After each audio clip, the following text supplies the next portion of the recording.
Hello प्यारे बच्चे, तो कैसे आप सब। तो उम्मीद करता हूं आप सब बिल्कुल बढ़िया होंगे। तो जैसा कि प्यारे बच्चों आप सभी को पता होगा कि आप लोग का फाइनल बोर्ड एग्जाम बहुत ज्यादा नजदीक आ गया है। तो ऐसे में प्यारे बच्चों आप लोग का तैयारी जबरदस्त तरीके से होना चाहिए। तो आइए प्यारे बच्चों, आज की इस वीडियो में आपका जो संस्कृत का अनुच्छेद लेकर के आया हूं, जो कि मात्र 5 आपको मैं बताऊंगा और 5 में से पक्का आपके एग्जाम में 3 लड़ेगा। तो सभी बच्चे इस वीडियो को शुरू से लेकर के लास्ट तक एकदम ध्यान से देखते रहिएगा, एकदम आपको अच्छे तरीके से जो लिखने के लिए आ जाएगा। ठीक है, तो चलिए यहां पर प्यारे बच्चों, जैसा कि आपको पता होना चाहिए कि संस्कृत में जो आपका अनुच्छेद पूछता है 7 नंबर का पूछता है। ठीक है, तो आपका 7 नंबर कोई नहीं रोकने वाला है। तो चलिए हम लोग यहां पर शुरुआत करते हैं। ठीक है, तो चलिए सबसे पहली बात हम लोग देखते हैं संस्कृत में अनुच्छेद, जो कि हमारा अस्माकम विद्यालय है। ये बहुत ज्यादा इंपॉर्टेंट है और इस पर कई बार आपको ऑलरेडी पूछा जा चुका है। ठीक है, तो लिखा हुआ अस्माकम विद्यालय यानी कि हमारा विद्यालय। ठीक है, और देख लीजिए साइड में आपका विद्यालय भी है। तो इस पर प्यारे बच्चों हम लोग को लिखना है। मैं आपको सबसे ही पहले बता देता हूं कि 7 नंबर का आपका अनुच्छेद आएगा। कितना नंबर का? 7 नंबर का आपका अनुच्छेद आएगा और मात्र आपको संस्कृत में 7 वाक्य लिख करके चला आना है। ठीक है, यानी कि 7 लाइन लिख करके चला आना है। ठीक है, उसके लिए आपका जो 7 नंबर मिल जाएगा। तो देखिए अस्माकम विद्यालय पर हम लोग कैसे लिखेंगे अनुच्छेद। तो पहला लाइन हम लोग लिखेंगे अयम अस्माकम विद्यालय अस्ति। अयम मतलब आपका होता है यह। ठीक है, तो अयम अस्माकम विद्यालय अस्ति। अस्माकम मतलब हमारा और विद्यालय मतलब तो विद्यालय है ही और अस्ति मतलब है। तो यहां पर क्या हो जाएगा, यह हमारा विद्यालय है। एक लाइन तो आपका कंप्लीट हो गया, 1 नंबर आपका मिल गया। ठीक है, इसके बाद हम लोग आगे लिखेंगे अस्माकम विद्यालय से नाम उच्च विद्यालय पटना अस्ति। यहां पर इसके बाद आपको क्या लिखना है कि अपना विद्यालय का नाम। तो जैसे मान के चलिए हमारा विद्यालय का नाम क्या है, अस्माकम विद्यालय से नाम उच्च विद्यालय पटना अस्ति। हमारा विद्यालय का नाम उच्च विद्यालय पटना है। तो आप अपना विद्यालय का चाहे तो नाम लिख सकते हैं या तो यही लिख दीजिएगा, क्या दिक्कत है, क्योंकि आपको नंबर उठाने से मतलब है। ठीक है, आगे लाइन में हम लोग लिखेंगे कि मम विद्यालय एक आदर्श विद्यालय अस्ति, यानी कि मेरा जो विद्यालय है एक आदर्श विद्यालय है। मेरा विद्यालय कैसा विद्यालय है, एक आदर्श विद्यालय है। ठीक है, ये भी आप लिख दीजिएगा, 3 नंबर आपका हो गया। आगे देखिए, कह रहे कि अस्य विद्यालय से भवनम मनोहरम अस्ति, और कह रहे कि इस विद्यालय का, अस्य मतलब इसका, ठीक है, विद्यालय से मतलब विद्यालय का, भवनम मतलब भवन, मनोहरम मतलब सुंदर जिसको कह सकते हैं। ठीक है, यानी कि मनोहर, देखने लायक। तो कह रहे कि अस्य विद्यालय से भवनम मनोहरम अस्ति, इसका जो यानी कि यह जो विद्यालय है इसका भवन कैसा है, एकदम मनोहरम है, यानी कि सुंदर है। ठीक है, आगे प्यारे बच्चों आपको लिख देना है कि मम विद्यालय बिसंती अध्यापक संति, यानी कि मेरे विद्यालय में, बिसंती मतलब आपका होता है 20, तो मेरे विद्यालय में 20 अध्यापक यानी कि शिक्षक हैं। इस तरीके से आपको लिख देना है। ठीक है, और आगे आपको लिखना है 6वां लाइन में कि सर्वे शिक्षक कर्तव्य निष्ठा, सर्वे शिक्षक कर्तव्य निष्ठा समय पालक च संति। इसका मतलब क्या हुआ, इसका मतलब यही हुआ कि सभी शिक्षक कर्तव्यनिष्ठ हैं और समय का पालन अच्छे तरीके से करते हैं। ठीक है, तो ये बात भी आप लोग को लिख देना है। और लास्ट में आप लोग को एक लाइन और लिख देना है, अस्माकम विद्यालय 12 शतम छात्र संति।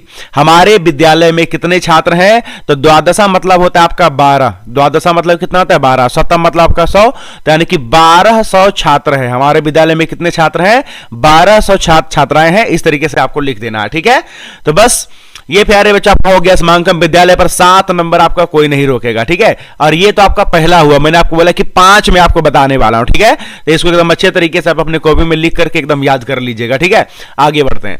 आगे प्यारे बच्चों हम लोग बढ़ते हैं आदर्श छात्र पर, जिसको आप लोग बोल सकते हैं कि बढ़िया विद्यार्थी पर। ठीक है, तो आइए हम देखते हैं कि आदर्श छात्र पर कैसे लिखते हैं यहाँ पर अनुच्छेद। ठीक है, जैसे देखिए यहाँ पर ये जो लड़का है ये बहुत ही ज्यादा मेहनती है, एकदम आदर्श छात्र है। तो कैसे लिखेंगे, पहला लाइन तो हम यही लिखेंगे, आदर्श छात्र छात्रा नाम अनुकरणीय भवति। प्यारे बच्चों आदर्श छात्र क्या करता है, छात्रा नाम अनुकरणीय भवति, यानी कि छात्र जो होने का जो गुण होता है वो सारा चीज उसमें होता है। ठीक है, और वो सारा काम भी करता है छात्र होने के पर्पज से। और आगे हम लोग लिखेंगे कि सह गुरु भक्त भवति, वह जो है कौन, जो आदर्श छात्र होते हैं, सह गुरु भक्त भवति, यानी कि वो गुरु का भक्त होते हैं। क्या होते हैं, गुरु का भक्त होते हैं।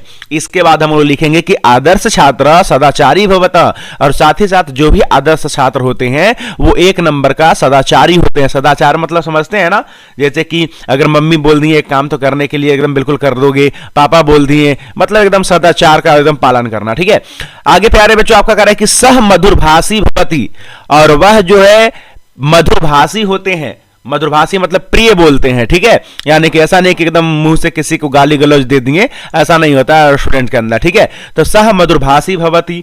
उसके बाद हम लोग लिखेंगे कि आदर्श छात्र कदापि असत्यम न वदति। आदर्श छात्र जो होते हैं, कदापि मतलब कभी नहीं, असत्य मतलब असत्य यानी झूठ, न वदति यानी कि नहीं बोलते हैं। तो जो भी बाबू आदर्श छात्र होते हैं वो कभी झूठ नहीं बोलते हैं। इसके बाद हम लोग लिख देंगे समाज सेवा तस्य व्रतम भवति, और साथ ही साथ वो समाज का सेवा भी करते हैं। और लास्ट में हम लिख देंगे आदर्श छात्र आलस्य शत्रु इव पश्यति, यानी कि आदर्श छात्र आलस को किस रूप में देखते हैं, तो वो शत्रु के रूप में देखते हैं, क्योंकि आदर्श जो छात्र होते हैं वो सिर्फ मेहनत ही करना जानते हैं, ठीक है।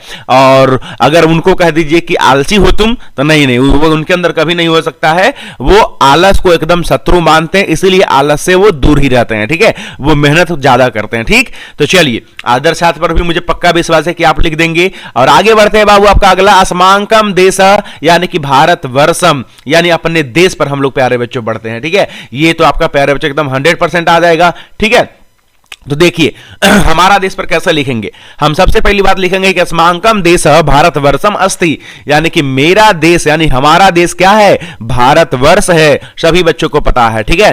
उसके बाद हम लोग लिखेंगे दूसरा वाला लाइन में क्या लिखेंगे, अस्माकम देशस्य राजधानी नव दिल्ली अस्ति, यानी कि हमारे देश का जो राजधानी है, नव मतलब नई, दिल्ली, अस्ति मतलब है, तो नई दिल्ली है, ठीक है। आगे बाबू आपका कह रहा है कि अयम देश कृषि प्रधान देश अस्ति, यानी कि यह देश कृषि प्रधान देश है। यह देश बाबू कैसा है, कृषि प्रधान देश है। और लास्ट में हम लोग यहां पर लिखेंगे चौथा नंबर लाइन में, अस्य उत्तरस्याम दिशि पर्वत राजा हिमालय पर हरि इवि विराजते, यानी कि इसके उत्तर दिशा में पर्वतों का राजा कौन, हिमालय परहरी, यानी कि प्यारे बच्चों पहरा देते हुए क्या है, विराजमान है। ये हमारा चौथा लाइन रहेगा, ठीक है। आगे हम लोग क्या लिखेंगे आगे लिखेंगे अस्माकः देश लोकतंत्रात्मक देश अस्ति, यानी कि हमारा जो देश है ये लोकतंत्रात्मक देश है। हमारा देश बाबू कैसे है, लोकतंत्रात्मक देश है, ठीक है। चलिए, इसके बाद हम लिखेंगे अस्य देशस्य राष्ट्रभाषा हिंदी अस्ति, और हमारा इस देश का जो राष्ट्रभाषा है वो हिंदी है, ठीक। और लास्ट वाला लाइन में बाबू हम लिखेंगे अस्माकम देश पर कि अस्य देशस्य राष्ट्रभाषा क्रीडनम हॉकी अस्ति, हमारे देश का जो राजभाषा, यानी कि राजभाषा नहीं होना चाहिए, ये गलती से लिखा गया, ठीक है, राजभाषा इसमें नहीं आएगा। अस्य देशस्य राष्ट्र क्रीडनम, यानी जो हमारा राष्ट्रीय खेल है वो क्या है, हॉकी है, ठीक है। ये प्यारे बच्चों अगर आपने 7 लाइन लिख दिया, यकीन मानिए आपका एक भी नंबर नहीं कटने वाला है, ठीक है। तो 3 अनुच्छेद हम लोग कर लिए और अब बढ़ते हैं हम लोग चौथा नंबर अनुच्छेद पर। तो आइए बाबू, चौथा नंबर अनुच्छेद है हमारा शरद ऋतु। शरद ऋतु अभी का काल चल रहा है, एकदम बहुत ज्यादा इंपोर्टेंट है, ये तो आपका 100% पूछा जा सकता है। तो चलिए, इसमें हम लोग प्यारे बच्चों पहला पॉइंट क्या लिखेंगे पहला पॉइंट यही लिखेंगे कि वर्षा ऋतु अनंतरम शरद ऋतु समायति। कह रहा है कि वर्षा ऋतु जब अनंत होने लगता है तब शरद ऋतु समायति, तब जो है यहां पर शरद ऋतु का समागमन होता है, ठीक है। आगे हम लोग लिखेंगे आश्विन कार्तिक मास और शरद ऋतु भवता, आश्विन के कार्तिक महीने में, ठीक है, आश्विन से कार्तिक महीने में शरद ऋतु होता है, ठीक। आगे प्यारे बच्चों हम लोग लिखेंगे कि अस्मिन काले शीतः वर्धते, शीत मतलब होता है आपका ठंडा, अस्मिन मतलब इस, काल मतलब समय, तो इस समय में, इस काल में ठंड बढ़ जाता है, वर्धते मतलब बढ़ने लगता है, ठीक है। इस काल में बाबू क्या होता है, ठंड आपका बढ़ने लगता है। इसके बाद हम लोग लिखेंगे कि जनः रात्रो शीतात रक्षार्थ अग्नि सेवन्ते, तो जनः रात्रों में, यानी कि जो लोग होते हैं वो रात्र में शीतात, यानी कि प्यारे जो ठंड से बचने के लिए, शीतात रक्षार्थ यानी कि ठंड से बचने के लिए क्या करते हैं, अग्नि का सेवन करते हैं, यानी कि जहां तहां आग जला करके उसका क्या करते हैं, सेवन करते हैं, क्योंकि ठंड का मौसम है तो ठंड तो लगता ही है, तो क्या करते हैं, ठंड से बचने के लिए आग का सेवन करते हैं। उसके बाद हम लोग लिखेंगे आकाशः निर्मलः भवति, आकाश जो एकदम स्वच्छ होता है, आकाश क्या होता है, एकदम थोड़ी देर के बाद स्वच्छ हो जाता है, यानी कि साफ दिखाई देने लगता है। चंद्र प्रकाशते कमलानी पुष्पानी च विकसंति, और यहां पर अनेक प्रकार के फूल विकसित होते हैं, ठीक है। आगे देखिए, आगे पैर जो लास्ट में सबसे लिख देंगे कि अस्मिन काले दिवस सकुंचिता भवती, और इस काल में दिवस मतलब दिन जो है वो थोड़ा छोटा होता है। कैसा होता है? थोड़ा छोटा होता है। ठीक है, अस्मिन काले दिवस मतलब दिन जो है थोड़ा सा रात की अपेक्षा बाबू छोटा होता है। ठीक है, ये 7 लाइन लिख दीजिए, एक भी नंबर आपका कटने वाला नहीं है। और अब आइए लास्ट हमारा 5वां नंबर। तो प्यारे बच्चों देख लीजिए, 5वां नंबर हम लोग लिखेंगे हिमालय पर। इसमें से आपका कोई आएगा तो एकदम लिख करके आ जाना है आपको। ठीक है, तो चलिए, बगल में आप देख भी रहे होंगे कि हमारा हिमालय है, तो हिमालय पर कैसे लिखेंगे? लिखेंगे हिमालय, हिमालय से, ये थोड़ा सा गलती लिखा हुआ है हिमालय। ठीक है, तो कह रहे हिमस से आलय। अच्छा ठीक ही है, ये हम थोड़ा हिमालय नहीं पढ़ रहे, ये हिमस से आलय है, मतलब हिमस से आलय मतलब वही बर्फ को बोलते हैं। तो हिमस से आलय इति हिमालय कथत, यानी प्यारे बच्चों बर्फ का जो आलय है इसी को हम लोग क्या कह रहे हैं? हिमालय कह रहे हैं। ठीक है, तो हिमस से आलय इति हिमालय कथत, ये पहला लाइन हो गया। उसके बाद हम बोलेंगे अस्माकं देशस्य उत्तर दिशानायाम पर्वत राजा हिमालय शुभोभते। तो यहां पर कह रहा है कि अस्माकं देशस्य यानी कि हमारे देश के उत्तर दिशा में, ठीक है, दिशाएं में यहां पर लिखा हुआ है, तो हमारे देश के उत्तर दिशा में पर्वतों का राजा हिमालय क्या है? शोभनीय है, यानी कि विराजमान है, इस तरीके से भी कह सकते हैं।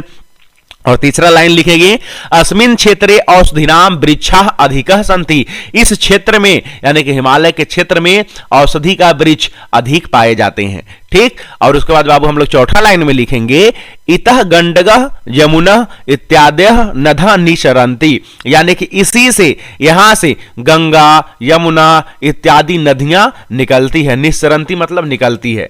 ठीक है, चलिए अगला बाबू हम लोग 5वां पॉइंट में क्या लिखेंगे?